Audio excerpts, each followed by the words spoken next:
Selamat pagi semuanya. Pada hari ini, kita akan belajar bersama-sama materi tentang hak dan kewajiban wajib pajak. Perkenalkan, nama saya Gabriela Justisia Puspita Nagari. Tujuan pembelajaran hari ini, anak-anak semuanya diharapkan bisa menguraikan dan menemukan dasar hukum NPWP, yang kedua, wajib pajak, yang ketiga hak wajib pajak, yang keempat kewajiban wajib pajak, yang kelima hak aparatur wajib pajak, yang keenam kewajiban aparatur pajak, dan yang terakhir adalah sanksi wajib pajak. Yang pertama, kita akan belajar tentang dasar hukum NPWP. Yang pertama adalah Undang-Undang Nomor 16 Tahun 2009. Di sini mengatur tentang ketentuan umum dan tata cara perpajakan. Yang kedua adalah Keputusan Direktur Jenderal Pajak Nomor KEP Strip 150/PJ/1999.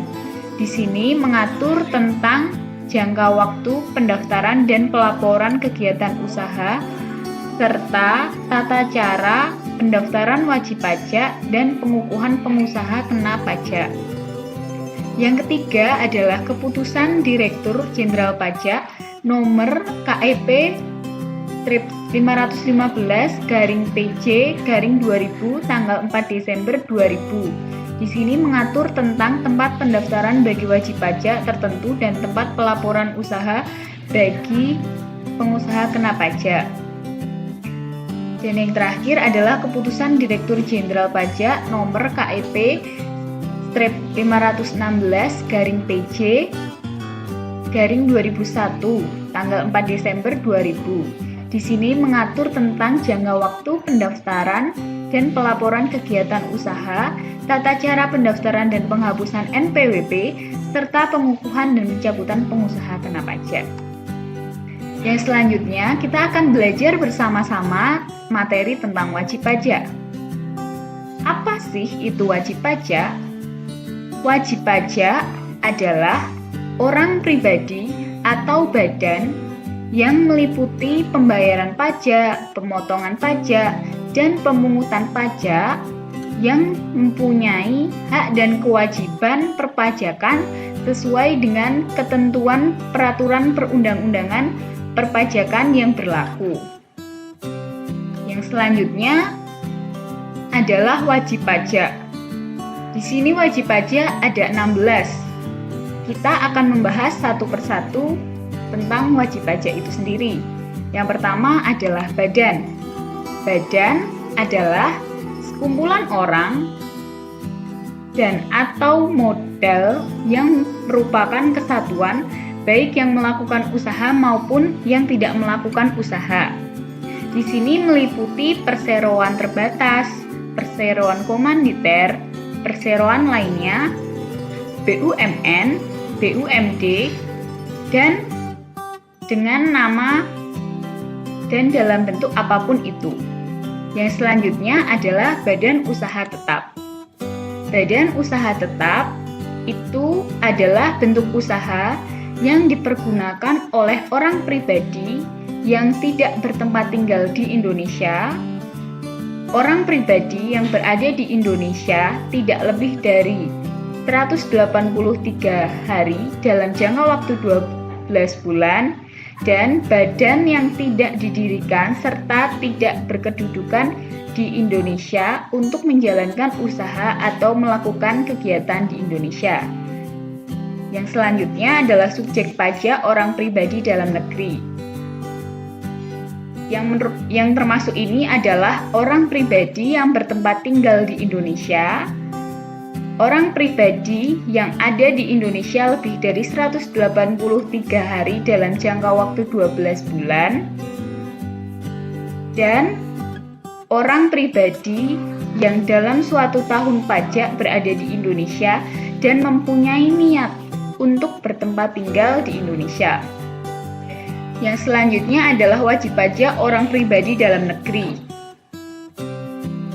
Adalah subjek pajak orang pribadi dalam negeri yang mempunyai hak dan kewajiban perpajakan sesuai dengan ketentuan peraturan perundang-undangan yang berlaku.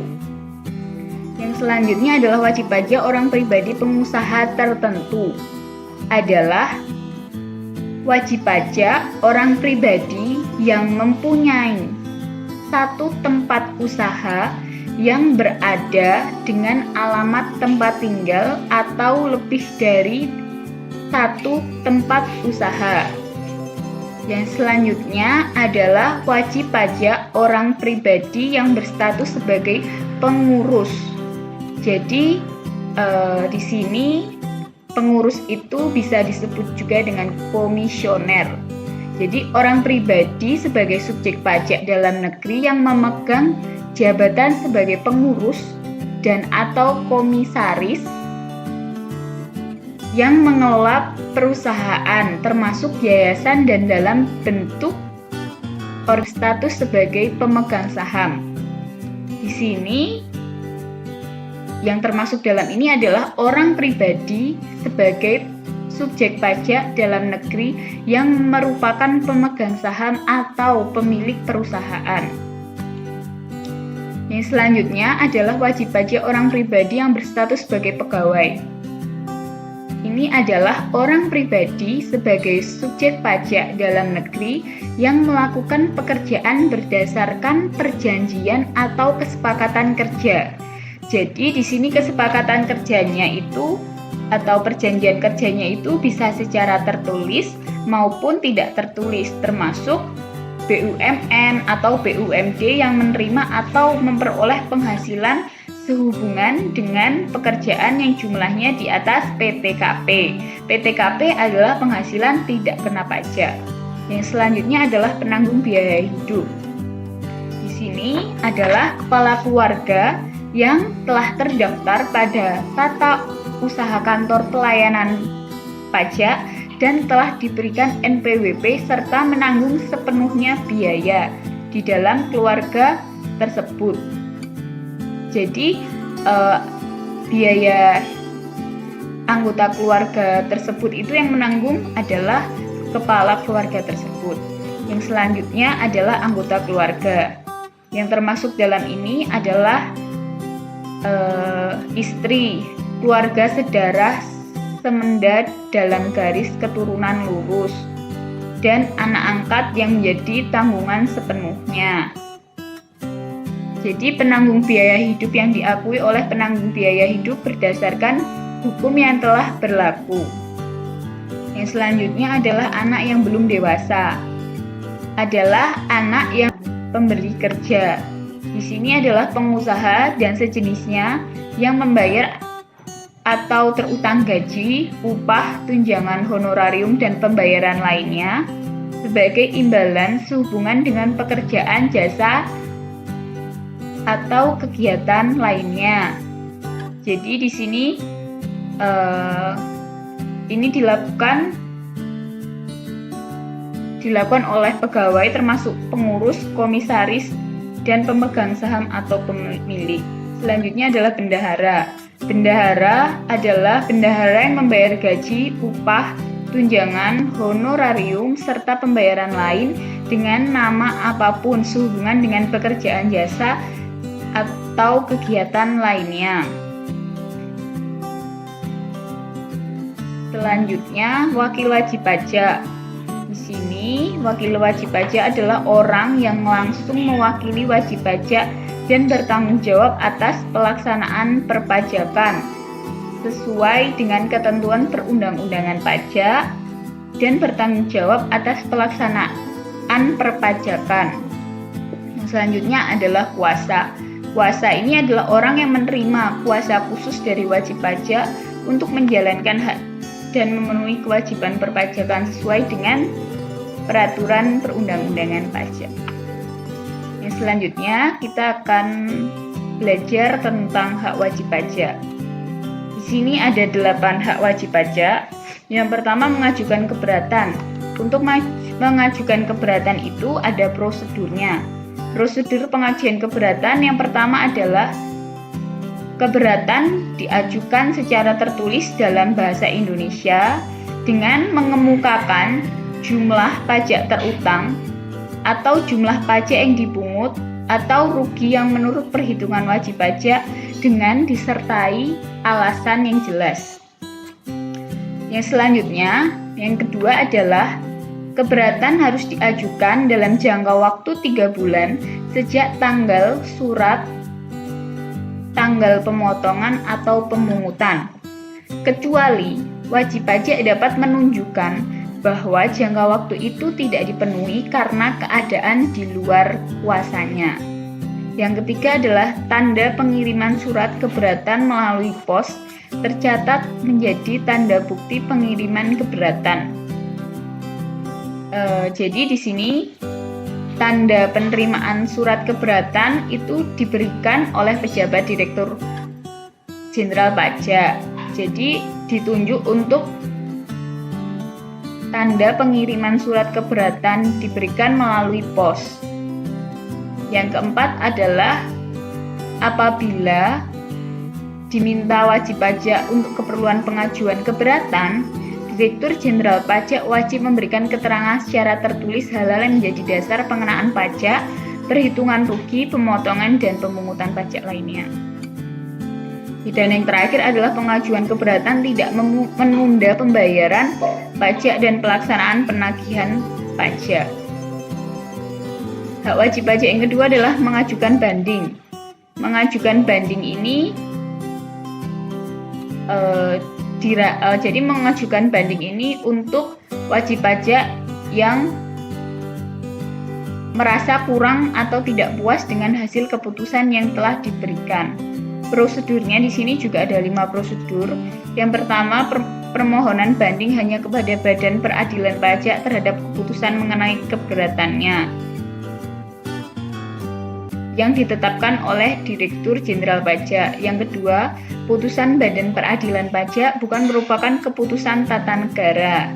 Yang ketiga, permohonan diajukan secara tertulis dalam bahasa Indonesia dengan alasan yang jelas dalam jangka waktu 3 bulan sejak keputusan itu diterima. Dilampiri salinan surat keputusan tersebut. Yang keempat, permohonan banding tidak menunda kewajiban membayar pajak dan pelaksanaan penagihan pajak.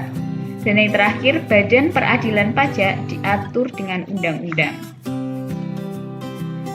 Yang ketiga adalah hak untuk mengajukan restitusi dan kompensasi. Jadi, restitusi itu adalah hak yang diberikan kepada wajib pajak untuk meminta kelebihan pembayaran pajak. Sedangkan kompensasi adalah hak yang diberikan kepada wajib pajak untuk membayar utang pajak dengan menggunakan kelebihan pembayaran pajak. Di sini prosedurnya juga ada 5. Yang pertama, diajukan secara tertulis setelah masa pajak atau tahun pajak berakhir dengan cara mengisi kolom permohonan yang sudah disediakan. Yang kedua, kelebihan pembayaran pajak dikembalikan, namun apabila ternyata wajib pajak itu mempunyai utang pajak, langsung perhitungannya itu untuk melunasi terlebih dahulu utang tersebut. Yang selanjutnya adalah pengembalian kelebihan pembayaran pajak dapat dilakukan paling lambat selama 1 bulan sejak diterimanya permohonan. Yang keempat, apabila pengembalian kelebihan pembayaran pajak dilakukan setelah jangka 1 bulan, pemerintah memberikan bunga sebesar 2% per bulan. Dan yang terakhir, tata cara menghitung dan pengembalian kelebihan pembayaran pajak itu diatur berdasarkan keputusan Menteri Keuangan. Yang selanjutnya, hak yang keempat adalah mengajukan permohonan untuk mengangsur atau menunda pembayaran pajak yang terutang. Jadi, semisal wajib pajak itu mengalami kesulitan keuangan atau keadaan di luar kekuasaannya sehingga tidak mampu memenuhi kewajiban pajaknya pada tepat waktu.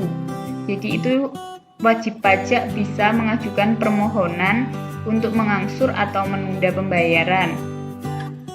permohonan itu diajukan terhadap pajak terutang menurut surat tagihan pajak, surat ketetapan pajak, dan surat ketetapan pajak tambahan. Yang kelima, dihapuskannya sanksi administrasi. Sanksi administrasi dalam bidang perpajakan itu dapat berupa bunga, denda, atau kenaikan. Yang selanjutnya, memperpanjang waktu penyampaian surat pemberitahuan pajak penghasilan. Yang ketujuh adalah melaporkan beberapa masa pajak dalam satu surat pemberitahuan wajib pajak, dan yang terakhir mengajukan pembetulan surat pemberitahuan pajak. Wajib pajak berhak melakukan pembetulan dalam pengisian surat pemberitahuan atas kemauannya sendiri. Yang selanjutnya adalah kewajiban wajib pajak. Di sini kewajiban wajib pajak itu ada 10. Yang pertama, wajib pajak harus mendaftarkan diri pada kantor Direktorat Jenderal Pajak yang wilayah kerjanya meliputi tempat tinggal atau tempat kedudukan wajib pajak, dan kepadanya diberikan NPWP jika telah memenuhi persyaratan subjektif dan objektif. Jadi persyaratan subjektif itu adalah persyaratan yang sesuai dengan ketentuan mengenai subjek pajak dalam Undang-Undang Pajak Penghasilan. Untuk persyaratan objektif itu persyaratan bagi subjek pajak yang menerima atau memperoleh penghasilan diwajibkan untuk melakukan pemotongan atau pemungutan sesuai dengan ketentuan undang-undang yang berlaku.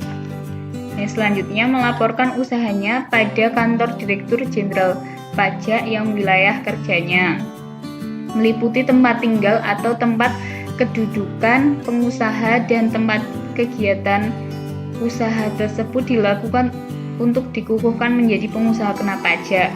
Yang ketiga, mengisi surat pemberitahuan dengan benar, jelas, lengkap, serta menandatangani dan menyampaikan ke kantor Direktorat Jenderal Pajak.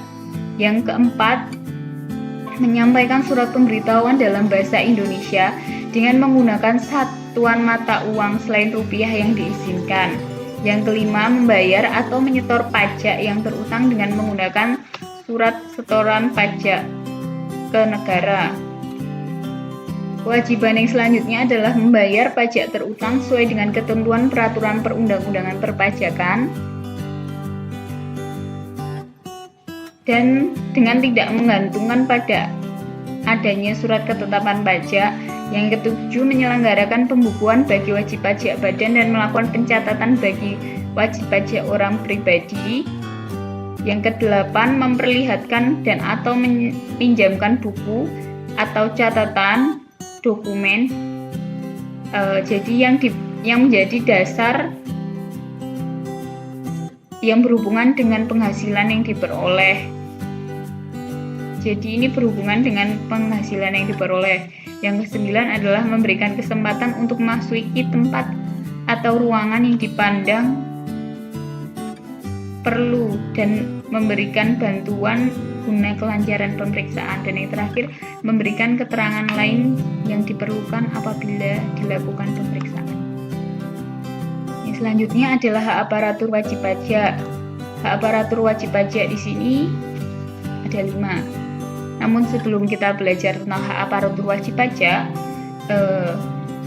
Fiskas itu adalah pejabat pajak yang memiliki wewenang, kewajiban, dan larangan dalam rangka pelaksanaan perundang-undangan perpajakan. Fiskas itu atau pejabat pajak itu yang dimaksud di sini adalah Dirjen Pajak, Dirjen Bea dan Cukai, Gubernur, Bupati, Wali Kota, dan pejabat yang ditunjuk untuk melaksanakan peraturan perpajakan. Hak aparatur pajak yang pertama adalah menerbitkan NPWP dan atau mengukuhkan pengusaha kena pajak secara jabatan. Hak tersebut dilakukan secara jabatan jika wajib pajak atau pengusaha kena pajak tidak melaksanakan kewajibannya. Yang kedua itu menerbitkan surat tagihan pajak atau SPP. Fiskas dapat menerbitkan SPP apabila berdasarkan penelitian atau pemeriksaan ada pajak yang tidak atau kurang dibayar.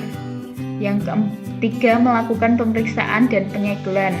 Pemeriksaan ini dilakukan guna menguji kepatuhan dalam pemenuhan kewajiban perpajakan dan untuk tujuan lainnya dalam rangka melaksanakan ketentuan peraturan perpajakan. Namun, jika wajib pajak tidak memberikan kesempatan, maka Fiskas dapat melakukan penyegelan untuk mengamankan dokumen-dokumen atau mencegah hilangnya pembukuan, catatan, dan dokumen yang diperlukan. Yang keempat adalah melakukan penyidikan. Jika wajib pajak diduga melakukan tindak pidana pajak, Fiskas dapat melakukan tindak penyidikan. Tujuan penyidikan tersebut supaya tindak pidana menjadi jelas. Yang terakhir adalah menerbitkan surat paksa dan melaksanakan penyitaan. Jika wajib pajak tidak melunasi pajak yang terutang yang telah jatuh tempo, padahal telah diterbitkan surat teguran, Fiskas mempunyai hak untuk menerbitkan surat paksa. Jika dalam waktu tersebut wajib pajak tetap tidak dapat melunasinya, Fiskas dapat menindaklanjuti dengan melakukan penyitaan. Yang selanjutnya adalah kewajiban aparatur wajib pajak. Secara garis besar, kewajiban utama itu adalah memberikan bimbingan, penerangan, dan penyuluhan kepada wajib pajak sehingga wajib pajak mempunyai pengetahuan dan keterampilan untuk melaksanakan perpajakan yang berlaku. Kewajiban aparatur pajak di sini ada 9. Yang pertama, menerbitkan NPWP sementara dalam jangka waktu 3 hari setelah formulir pendaftaran itu diterima. Yang kedua, menerbitkan kartu NPWP sementara dalam jangka waktu 3 bulan setelah formulir penerbitan diterima. Yang ketiga, menerbitkan surat keputusan pengukuhan pengusaha kena pajak dalam jangka waktu 7 hari setelah tanggal penerimaan formulir pendaftaran. Yang keempat, menerbitkan surat kelebihan pajak dalam jangka waktu 1 bulan setelah tanggal diajukannya surat keputusan kelebihan pembayaran pajak. Yang kelima adalah menerbitkan surat perintah membayar kelebihan pajak dalam waktu 1 bulan setelah tanggal diajukannya surat keputusan kelebihan pajak. Yang keenam adalah menerbitkan surat keputusan angsuran, penundaan pembayaran pajak, surat ketetapan pajak tambahan, serta surat pemberitahuan pajak. Yang ketujuh adalah memberikan keputusan atas keberatan yang diajukan oleh wajib pajak dalam waktu 3 bulan sejak diterimanya surat permohonan keberatan tersebut. Yang kedelapan, memberikan keputusan atas pengurangan penghapusan bunga denda serta kenaikan dan atas pengurangan pembatalan ketetapan pajak dalam waktu 3 bulan sejak tanggal penerimaan permohonan. Dan yang terakhir, menghasilkan data informasi merahasiakan data informasi mengenai diri perusahaan wajib pajak yang telah disampaikan. Materi yang terakhir adalah sanksi wajib pajak. Sanksi wajib pajak di sini ada 3. Yang pertama sanksi administrasi, yang kedua adalah sanksi berupa kenaikan, dan yang terakhir adalah sanksi pidana. Sanksi administrasi di sini dibagi menjadi 2, sanksi administrasi berupa bunga dan sanksi administrasi berupa denda. Kalau untuk sanksi berupa kenaikan itu 50% dari pajak penghasilan yang kurang atau tidak dibayar dalam 1 tahun pajak, 100% dari pajak penghasilan yang tidak atau kurang dipungut dan tidak atau kurang disetorkan, dan yang terakhir 100% dari pajak pertambahan nilai barang dan jasa dan pajak penjualan atas barang mewah yang tidak atau kurang dibayar. Untuk sanksi pidana itu dibedakan menjadi 2, sanksi pidana pelanggaran dan sanksi pidana kejahatan. Kalau sanksi pidana pelanggaran itu wajib pajak melakukan pelanggaran terhadap kewajiban perpajakan yang menyangkut tindakan pidana perpajakan, meskipun dilakukan secara tidak sengaja, lalai, tidak berhati-hati, atau kurang mengindahkan kewajiban, tetap menimbulkan kerugian pada pendapatan negara. Dan yang terakhir adalah sanksi pidana kejahatan. Ini dilakukan apabila wajib pajak melakukan pelanggaran terhadap kewajiban yang menyangkut tindak pidana perpajakan dengan sengaja sehingga dikenakan sanksi yang berat. Demikian yang dapat saya sampaikan. Kurang lebihnya saya mohon maaf. Terima kasih.